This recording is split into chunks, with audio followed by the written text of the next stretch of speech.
All right. Hello, everyone. I am so thrilled to welcome you to our show, Caring for Your Pet. And this is where you can learn more about how to simply, easily, and compassionately keep your pet healthy and happy.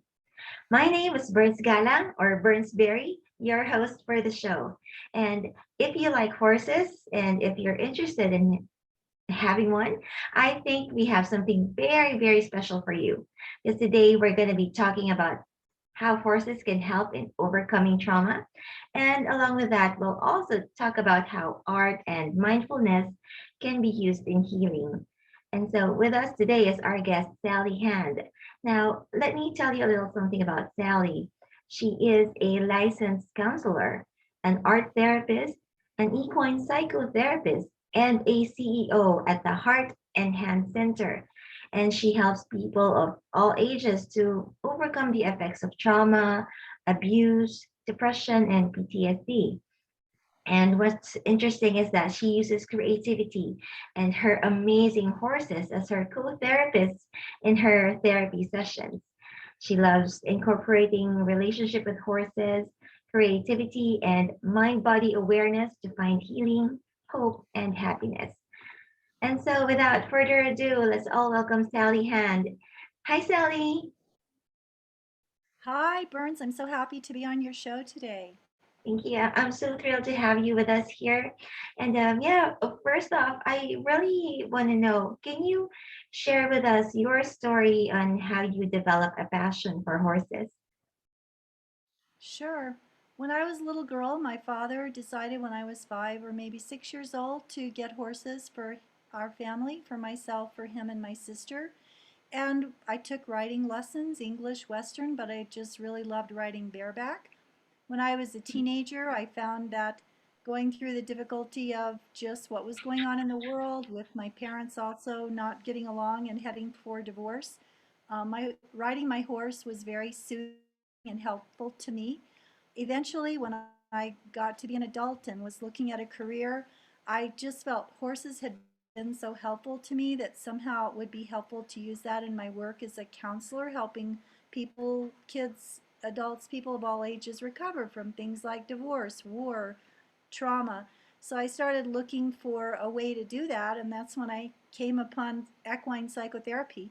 I started training in that around the time that my sister gave me a thoroughbred, and that's my horse Joker, who's really been my main kind of like number one horse. I still have him. This was in a long time ago, like 2005 is when she gave me Joker, and I started training in 2006 to become an equine therapist. I found that having this thoroughbred in my adult phase of life was really helpful to me personally, helped me learn how to find my inner strength, helped me learn how to set boundaries and how to be the leader. When I was a kid, the horses we had were just super gentle. I just knew how to ride them. I didn't really understand how horses think. But this thoroughbred Joker really challenged me and prompted me to start learning and studying to be safe with him. How do horses think? How do you work with them to be the leader? Because this horse Joker, when I got him, was a very challenging, difficult horse. So as I began that journey of learning how horses think and how to really safely be with them, I learned there's that being the way people are with horses has so much to do with the way they are in their personal relationships. And I started beginning to learn how to incorporate the process of communicating with a horse, knowing how to set a clear boundary, helps people to figure that out in the human world too. It also, and this is another thing I learned along the way, I'd find at the end of the day when I just go spend a half an hour with my horse, who at the time when I first got him boarded at a stable, and I'd just groom him and hang out with him, I'd feel like I'd go to the barn just drained. I'm so tired, I don't even want to go, but I do it because I want to take care of my horse. And after half an hour just being with my horse, I'd feel just elevated. And I started wondering why. And I learned that just being with horses increases serotonin and epinephrine in the brain. And it's like a natural antidepressant. So with my clients, I allow them some sessions, we're just grooming the horse. And they go, wow, I just feel so much better after just an hour, even just grooming a horse. But whatever we're doing, whether it's playing leadership games with horses, teaching people how to set that boundary and establish a healthy relationship with the horse or whatever, people just feel so much better because they're getting that epinephrine and serotonin uptake in their brain and body just through being with the horse. So I think it's completely fascinating. I've been a therapist now for 22 years, and most of that time, my horses have been a part of that. And I've been so just amazed and humbled and grateful at how the horses help people to heal. Wonderful. That's a beautiful story, and that really just goes to show how an animal can really change us and transform us, and really find our passions. And with them, it's really something very special because they are there, like Joker. Okay. Yeah. Yeah. And yeah, can you tell us more about your practice at the Heart and Hand Center? Sure. Well, at Heart and Hand Center, we have two different venues. So one, we do have offices in Bozeman. They're beautiful. We do play therapy, art therapy, traditional talk therapy, all those kinds of things there. But I also have a ranch location, and I am just so incredibly blessed to have this 285 acres, just about 14 miles east of Bozeman, and that's my home base for where I do equine therapy. I also do art therapy here.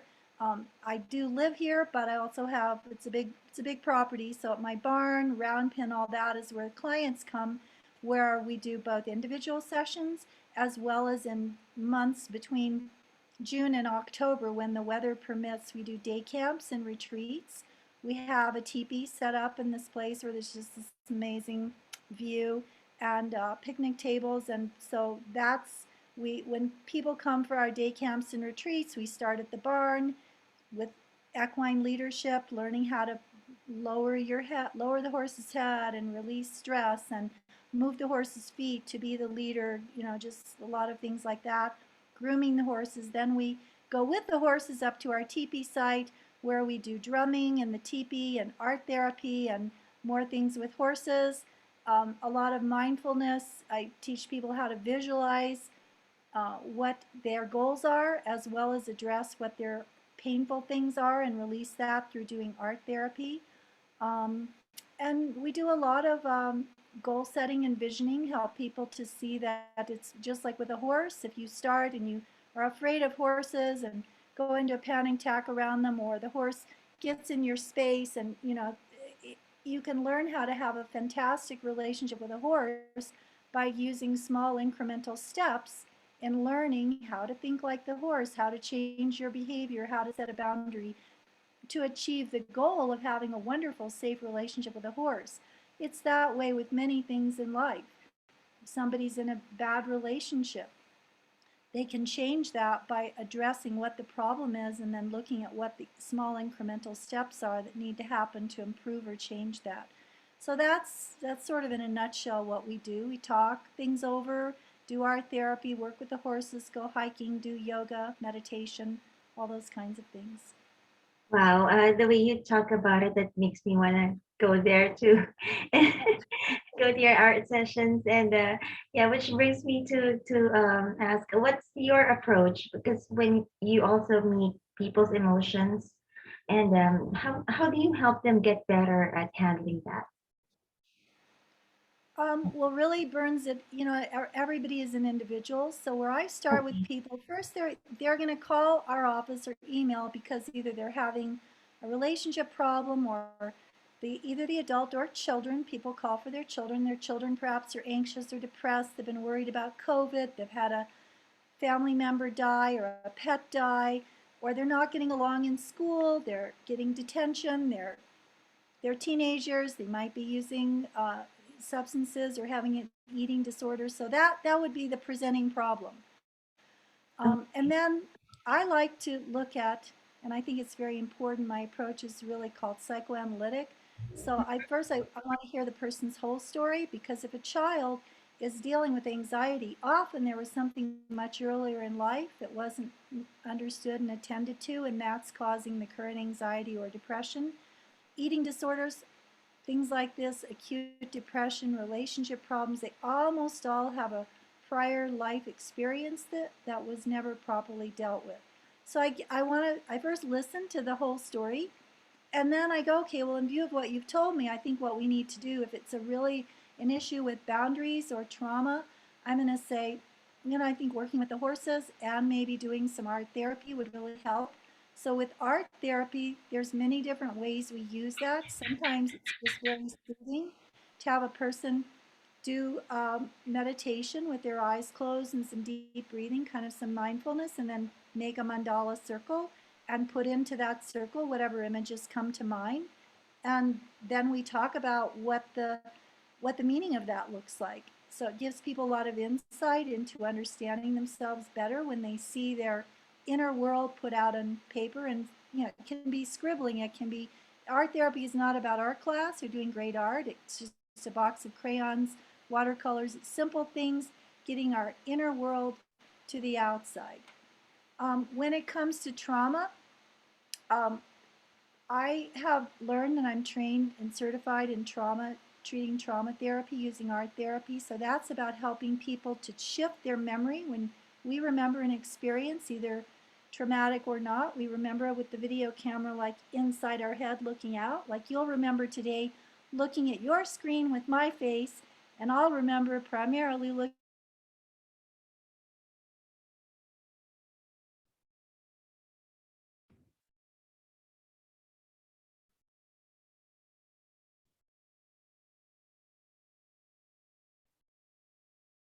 at something. There you are back again. All There, right. It yeah, you seemed to froze right freeze for there. just a minute. Okay. All right. So what we when we have trauma and post-traumatic stress disorder, it's because those images are continually being reactivated. That past memory is being reactivated by something that we smell, hear, taste, some trigger. When we and it reactivates the memory like the movie's playing all over again and we're in the movie. So by doing art therapy, a graphic narrative, what I do is help the person put themselves on the paper. So it's like, there I am when I was 5 years old and this and that happened. Instead of reliving it like they're 5 years old again, they go, I'm here safe now. That was me back then when I was 5 years old or 13 years old or whatever. And by doing that, it actually takes that memory content, it actually puts it in a different part of the brain. So it's called, the researchers that figured this out, it's called memory reconsolidation. And when that brain takes that memory and shifts it and puts it in another part of the brain, it drains the negative emotion out of it. Doesn't take the memory away, but it changes the person's orientation to their memory. So then they can think about, instead of suddenly feeling like they're 5 years old again, they go, yeah, when I was 5 years old, that thing happened, but that was then, and I'm here now, and let's go brush the horse and just kind of release all that. And it really shifts. I've had people tell me their anger is suddenly gone, their nightmares stop, they're able to self-regulate. It's very wonderful. So I really love to help people, and I feel so very grateful for these tools. Just this week, I had a woman who came to me a couple of months ago, and one of her problems, we've just done video chats, so obviously she hasn't worked with the horses, but one of her main problems was she's having acute panic attacks when she's driving. And through meditation, we figured out that that went back to an accident she had during childhood, near death accident when she was with her dad. And so we did a whole graphic narrative of her making those pictures about there she was, her younger self, going on this trip with her dad and all the things that happened. And then we processed that by talking about it. And she told me that we finished this 2 weeks ago. She told me at our session this week, it's the most amazing thing happened. For the first time in my life, I had to drive in a really bad snowy weather for a long distance. I didn't have a single panic attack. She says, I feel like this huge burden is lifted and I'm free now of it. So it's very powerful. I've had many experiences like that helping people. Wonderful. I like what you said about shifting that memory because it's really something really difficult if you're gonna just handle it yourself because there's really negative momentum there when it comes to trauma and abuse, and I can relate to that, and it's extra hard if you don't have any outlet or any way to turn that around. And Sure. yeah, the other thing that I like about what you said is that you don't erase the memory, because even if it's a bad No, experience, no matter how terrible it is, it's really something that really has an impact in your life as well. And it's just maybe it's a matter of seeing it from a higher vantage point or a higher denominator. Because sure. really, all experiences that we have, whether it's good or bad, it's really actually it's really good if you really think about it, because everything would really help you if you really let it. Sure. All of our experiences can be things that make us better and stronger and teach us to learn lessons we need to learn, whether it's compassion for other people in similar things or how to overcome things. But it's all a part of who we are, like you say. So we don't want to erase the memory. We Yes, just want to shift. exactly. We want to take the power of that away so it doesn't keep re-traumatizing us. Right, right. And yeah. And speaking of healing, how do you know that your horses can help in therapy? Because you use your horses for therapy, like they're like your co-therapists.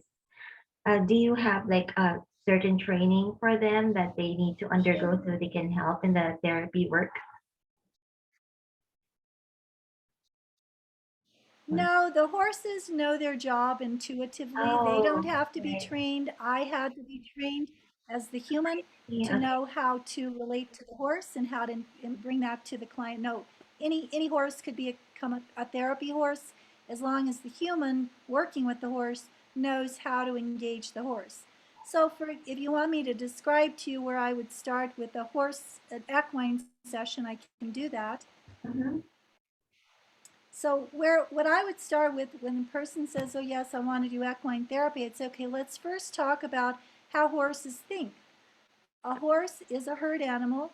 They have to know who the leader is, and they uh-huh, choose the leader in any group, which is two or more.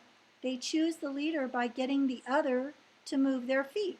So, for example, if you have a herd of 3 horses, which I have, and you brought another horse in, they would nip, bite, and kick at that other horse till they figured out, is that horse going to take over as number 1 horse? Is it going to be number 2 horse or number 3 horse?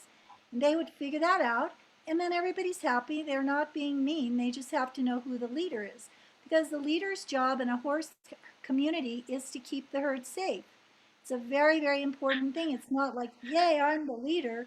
It's like, okay, I will be the leader. I will accept this job of looking out for danger, telling the herd when it's safe to run and when we need to stay put. That's the leader's job. So when a horse enters the horse, when a human enters the horse world, I call it horse land. As soon as we walk into that pasture, the horses are going to come up to this human and say, who's the leader here, you or me?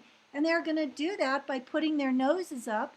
They're not going to be usually mean and aggressive at all, but they're going to nudge that person. Most humans think, oh, that horse is just trying to snuggle me, and they will, because if they don't understand, they'll step back.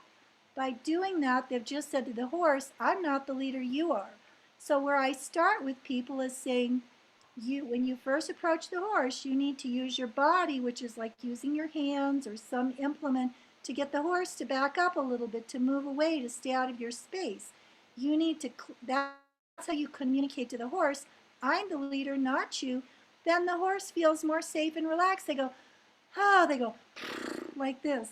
They go, oh, good. I don't have to take this care of this human. This human's going to take care of me. Yay. And it makes the horse feel more relaxed.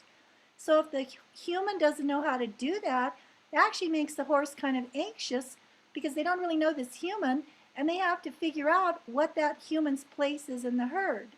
And that's how accidents can happen with horses and humans. So that's the very first place I start.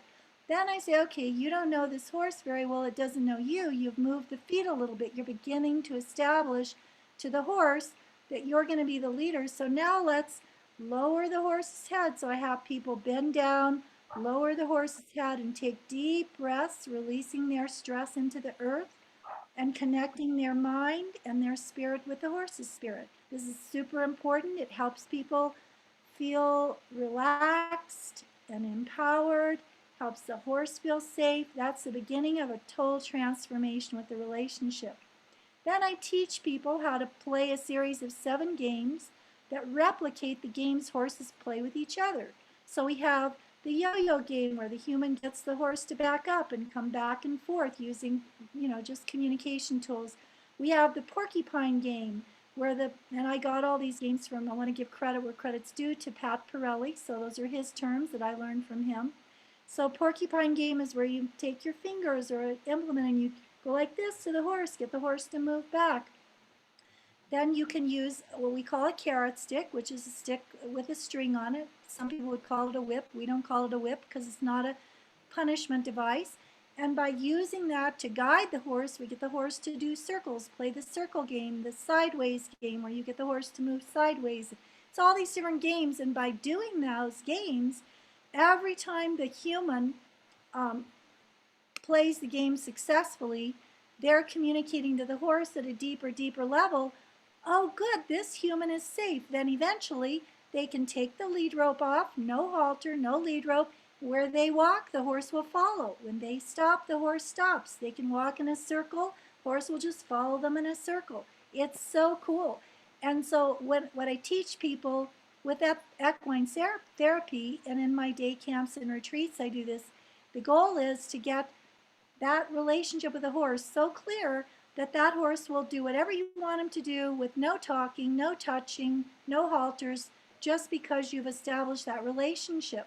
So it's very, very empowering for people. And I ask, tell me how do you relate that to your human world? So for example, one time I had a little girl, maybe 12 years old, who was having terrible problems with her little brother. That's why the parents brought her for therapy. And one day I said at the end of the session, when I said, so how do you relate this to your human world? She goes, I just got it. She goes, if I can use these incremental pressure, like I forgot to say this with a horse, you always start with the least possible amount of pressure, but you increase that to level 1, 2, 3, 4 until the horse moves. So sometimes when you just gently take your fingers and go like this, the horse just stands there and they don't move. So then you have to use a little more, a little more, a little more until they move. Then as soon as the horse moves, you stop, pat the horse. That's how horses play with each other. They will first put their ears back to the other horse and say, I want you to move. If the horse moves, that's okay, it's all good. But if the other horse doesn't move, then they will nip at the horse. And if they still don't move, they'll kick at the horse. So we don't bite and kick, obviously, but we use our bodies and communication tools to say to the horse, move, move, boom, I really mean it, move. And then as soon as they move, they feel better and the human has learned how to be the leader. So this little girl goes, I just got it. She goes, if I can get Joker to move using polite but persistent pressure and get him to do what I want, I think I could do that with my brother. And I said, okay, well, how are you going to do it with your brother? She goes, well, when he comes in my room, instead of just telling him, I want you to leave, I want you to leave, and he does until I scream at him and start crying, she says, I'm going to use level 1 will be, please get out of my room. And if he doesn't get out of my room, I'll say, if you don't leave, I'm going to go tell mom and dad. That's level 2. And so then maybe he leaves when you make the threat. If he doesn't, level 3 is I go tell mom and dad, he's really bugging me. Could you get him out of my room? And mom and dad will take care of it. And nobody gets upset. There's no fights. That totally changed this kid's life.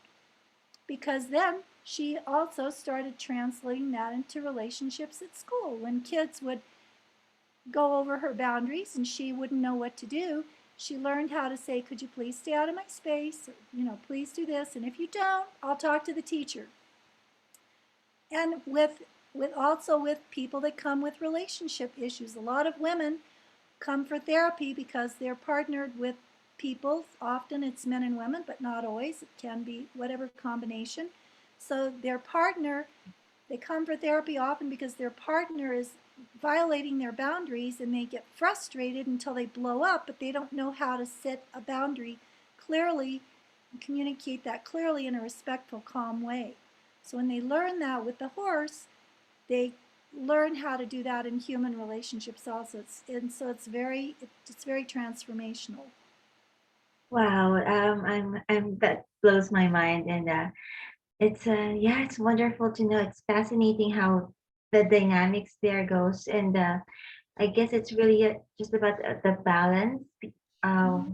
when it comes to setting that boundaries and respect and love, actually. Mm-hmm. Because yeah, it's amazing to know that it's really the leadership that you're really developing.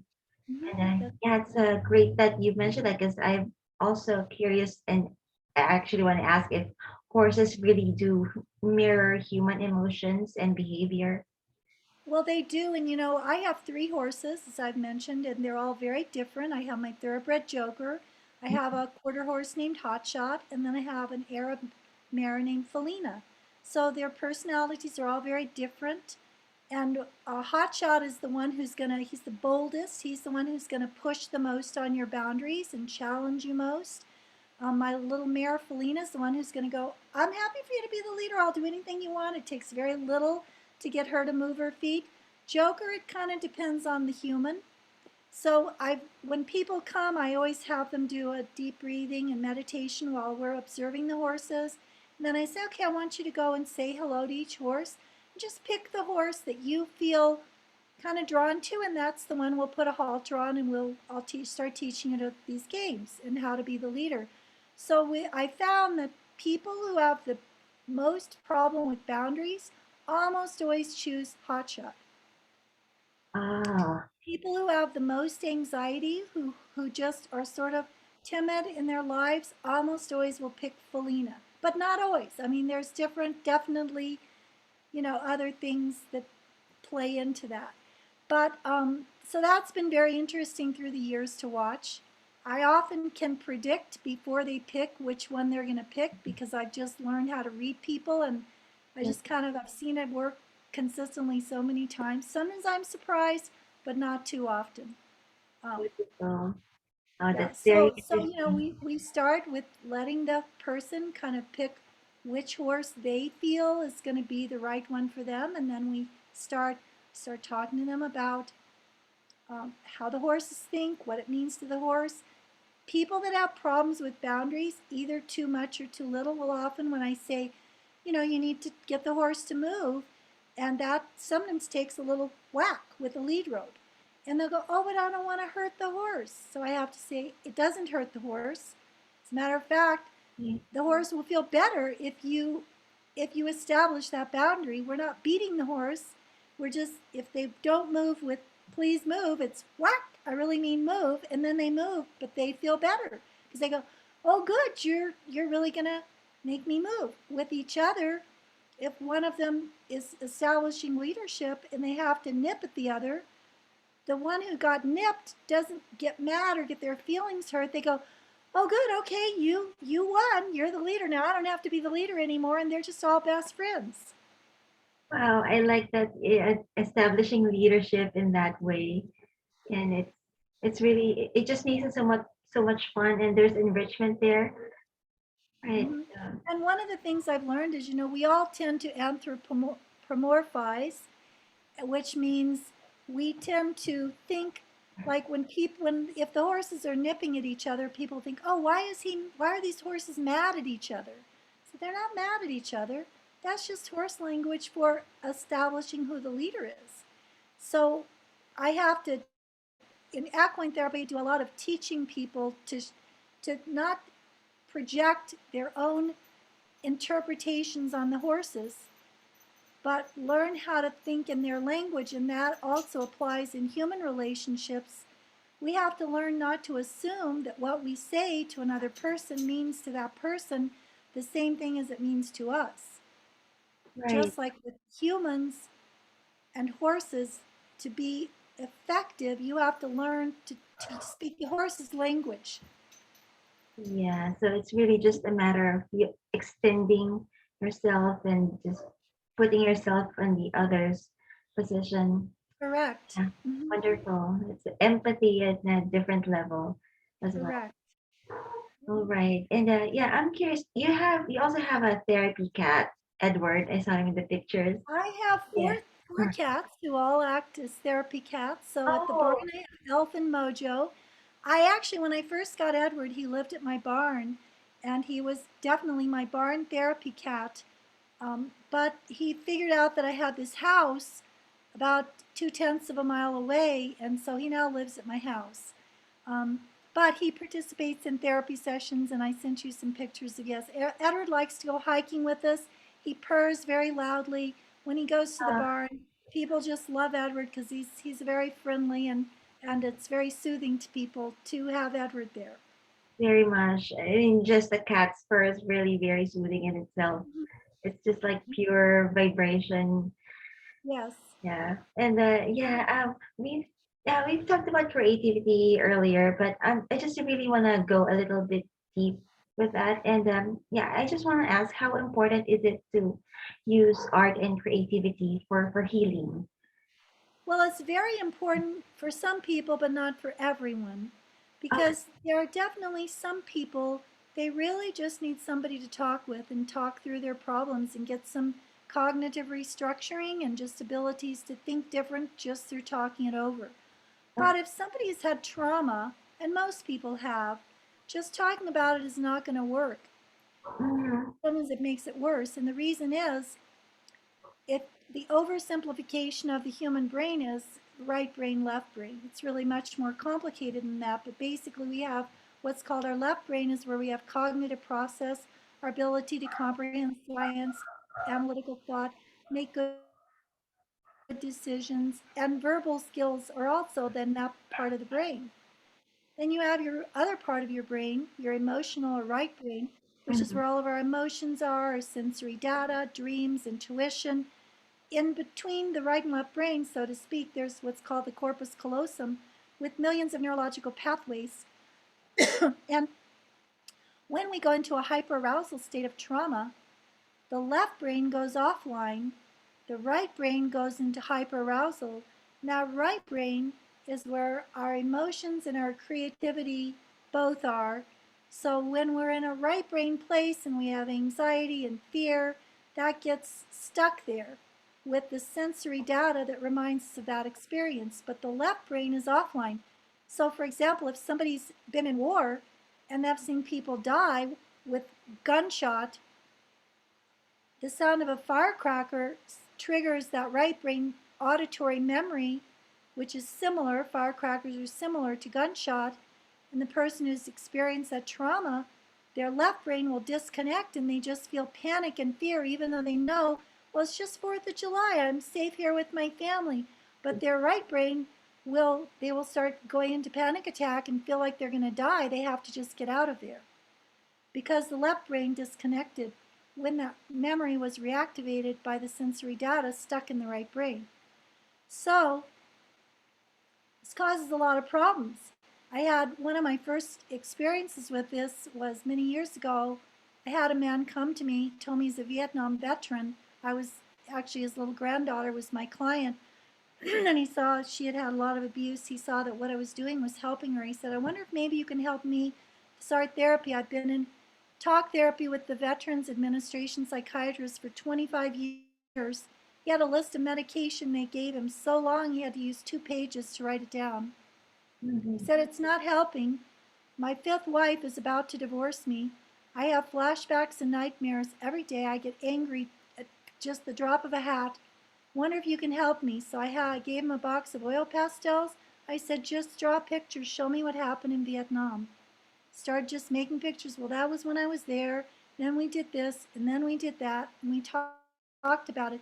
After 3 sessions, he told me just getting that right brain content out onto the paper, which bypasses the left brain, which is just talking about it.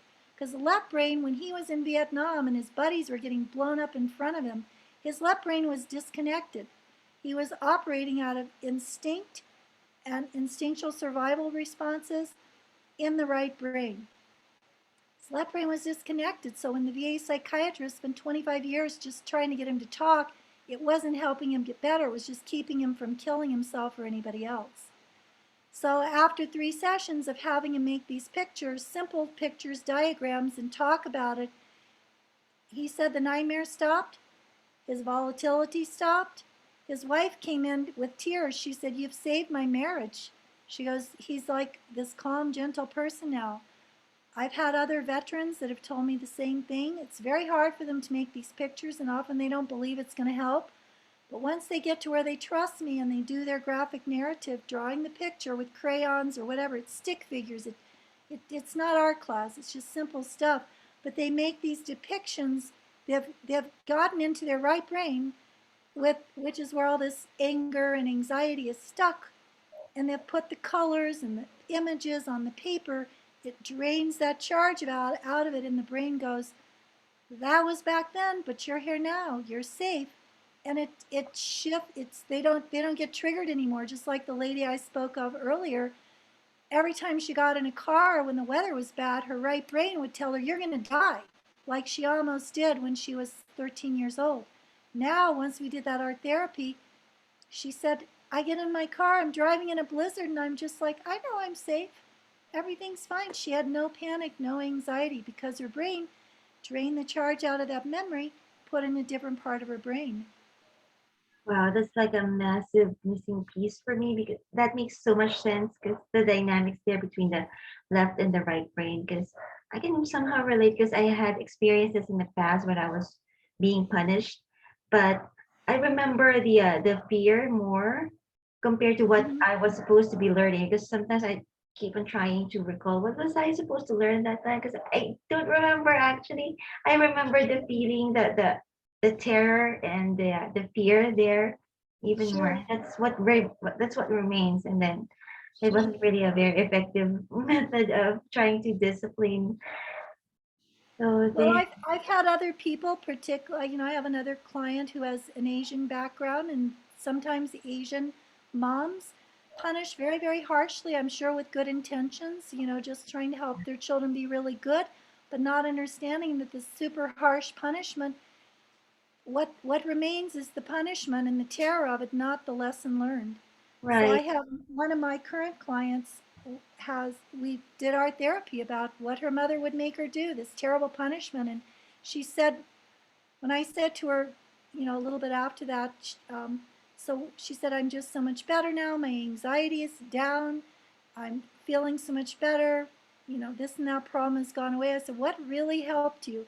Because we do a lot of talking, and she also comes and sometimes works with horses. She goes, "It was the sessions where you had me do those pictures about what happened when I was a little girl and my mother made me do these things. That's what shifted it all for me."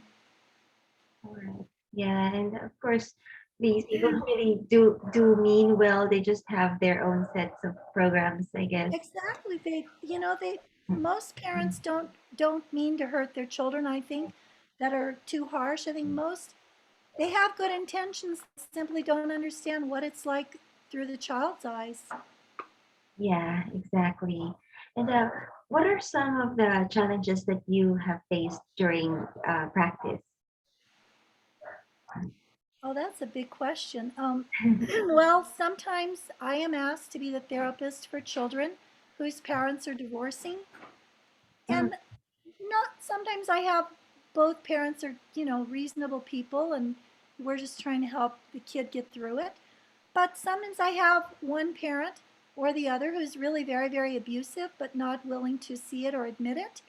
And then I sometimes have to write papers with the court that puts supervised visitation in place for the abusing parent.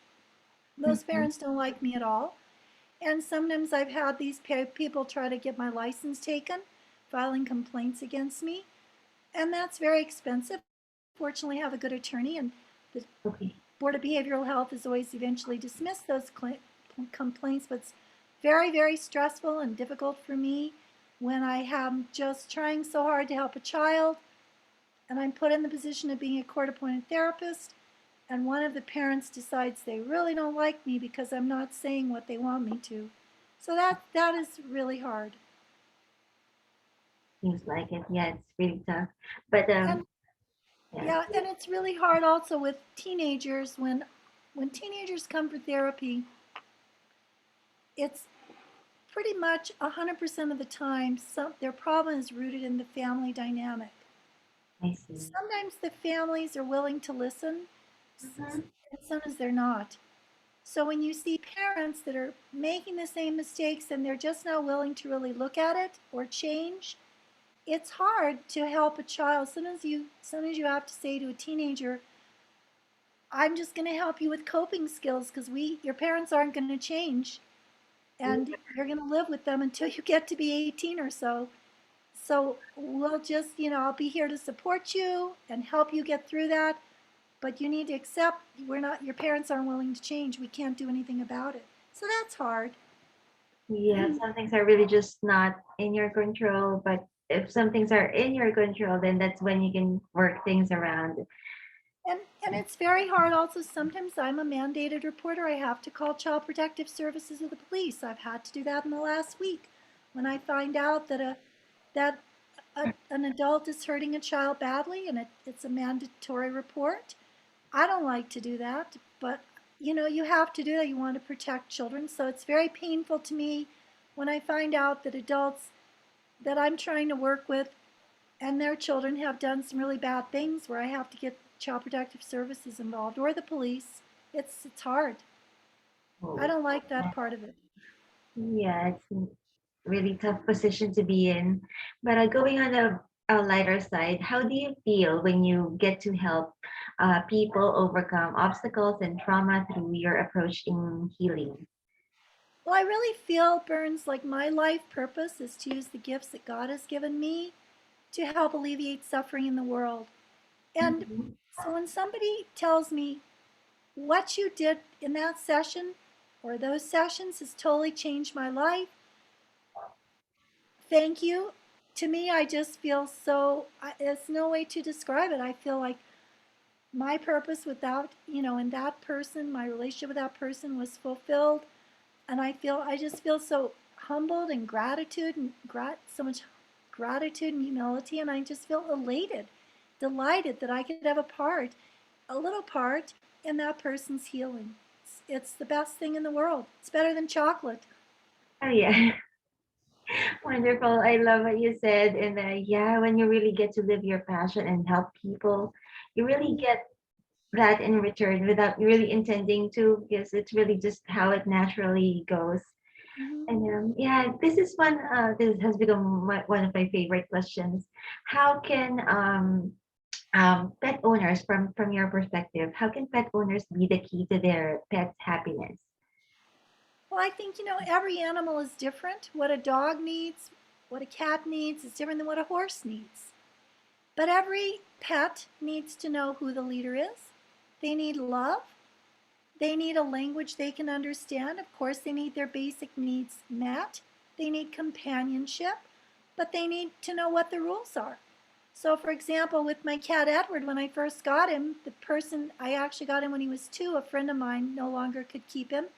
And the friend told me, oh, my furniture's all clawed up. He didn't care. He was a bachelor and it didn't matter. He loved his cats. But I thought, cat isn't clawing up my furniture. So when Edward started living, I didn't care in the barn, but when he decided he was going to live at my house, I had to say, no, don't claw on that. Edward never claws on my furniture now. He did the Oh, first year or two after he came in, and every time he would, I'd say, no, not okay. And he'd go, and he doesn't do it anymore. My cat Edward, the first year or so, he wanted to get up at night, and he'd go, meow, meow. So eventually, I said, Edward, if you're going to sleep in my room, I just shut the door. If I said, if you want to sleep in my room, you want to sleep on my bed, you're going to be quiet all night because I'm not getting up at 2 in the morning and putting you outside. He just meowed. He's downstairs. He heard me talking. He just goes, meow. Yes, Edward, I'm talking about you. he So has his own opinion. he just came up here. He understands I'm talking about him. He's right over. Edward, Edward, kitty, kitty, come on. Oh, He may not come over, but that's so cute. He heard me talking to him. So now he lies next to me. He starts purring. He knows the rule is if he wants to sleep with Sally, he's going to be quiet all night, and he does. He's perfectly quiet until when the morning comes and he hears my breathing change. Then he'll start. He doesn't meow until I say it's time to get up. I like that. So leadership is really the theme here. And The, it's that way with all animals. I could tell you different things about the dogs, the horses. I mean, they all need to know who the leader is. And our domesticated pets, we are their leader. We are it. We're God to the animals. And so we have to respect that, take good care of them. I think it's super important we understand what medications they need, what care they need, what vaccinations they need to be safe in our world, what kind of pet, what kind of food is best for your pet. I try to get organic, natural. I try to get the very best, not the cheapest, but the very best food for my pets to give them the best health care for all my pets, my horses, my cats, my dogs. I do research to go, what is the very best diet that these little guys can get that I can provide for them? How, they need exercise. They need to get outside. So I try to provide that environment for them that's safe and healthy. And they need a lot of love. They need attention. So I think that's what pet owners need is just get to know your pet, find out what their needs are for companionship, for boundaries, for for um, for everything, for vet care, and then take good care of them. Be kind, but be firm. The pet should yes. not rule your world. And if the cat is, Edward's so cute. He's just right up here listening. If your cat is clawing the furniture, don't let them claw the furniture until you start swearing at the cat and throw it outside. Tell the cat no and train them that's not acceptable. They'll learn because they want to please you. Right. I Same really, with the horses. My horses know what their boundaries are. They know there's certain places they're not supposed to go. When they start to go in there, I used to have to be a little more firm with them. Now all I have to do is say, like, no, you don't come in the barn now, because my barn is where all the food is stored. If the door's open and they start to go in, all I have to do is look at them and go, you get out of this barn right now. They go, okay. I used to have to use a lot more pressure to get them to not just come in and help themselves to the food in the barn. wonderful. I actually can't wait to implement that myself. And I like that leadership is really the theme here. And it's actually really something that stepping into leadership is something that I need to improve on, actually. So I love what you shared. And yeah, do you have any final thoughts or is there anything that you'd like to leave our audience? Well, since your audience is people in there, with their pets, I would just say love your pets and every day be grateful that you have been blessed with having them in your life and do everything you can to make their life happy and safe for the time you have them. Beautiful, Eva. It's really such a privilege and honor to witness. I mean, from the day they were born until they really um, say goodbye and bless our lives with so much lessons and love and happiness. And yeah, for our viewers who would like to know more about what you do or where they can find you, can you share with us where they can reach you? Sure. Your viewers can look at my website, which is heartandhandcenter.com. Mhm. They can Google my name, Sally Hand, and usually I'm pretty visible. Usually they can find me that way through the internet, through a Google search. They can look on Facebook for Heart and Hand Center in Montana. There's another Heart and Hand Center in Colorado that Oh, took my name, but I'm in Bozeman, Montana. okay. There's a counseling practice, I think, in Denver that is also Heart and Hand Center. But I'm in Montana. And then I'm on Instagram at Heart and Hand. I think it's Heart and Hand Center MT, so Heart and Hand Center Montana Mhm. on Instagram. People can call my office, which is 406 587 4036, and speak to one of my assistants, get information that way. If they look on the website, there's a website contact thing they can click and send me an email. So all those are ways to get in touch. Awesome. And we're also going to put the links to our page. So, Great. in their email. So, watch out for that. And yeah, thank you so much, Sally, for being here with us and for sharing your knowledge, your experiences, and your stories. And I really appreciate that your heart is really one with us with this project. And you guys in the audience, I hope this show has provided value for you. And I hope you learned more about how to simply, easily, and compassionately keep your pet healthy and happy. So I wish you so much love and stepping into your leadership with your pets. And we'll see you around for updates and for future events. And for now, bye for now and lots of love. And thank you again, Sally. Thank you, Berns. It's a pleasure to be with you and your audience today. Blessings to you. Bye bye. All right. Bye bye.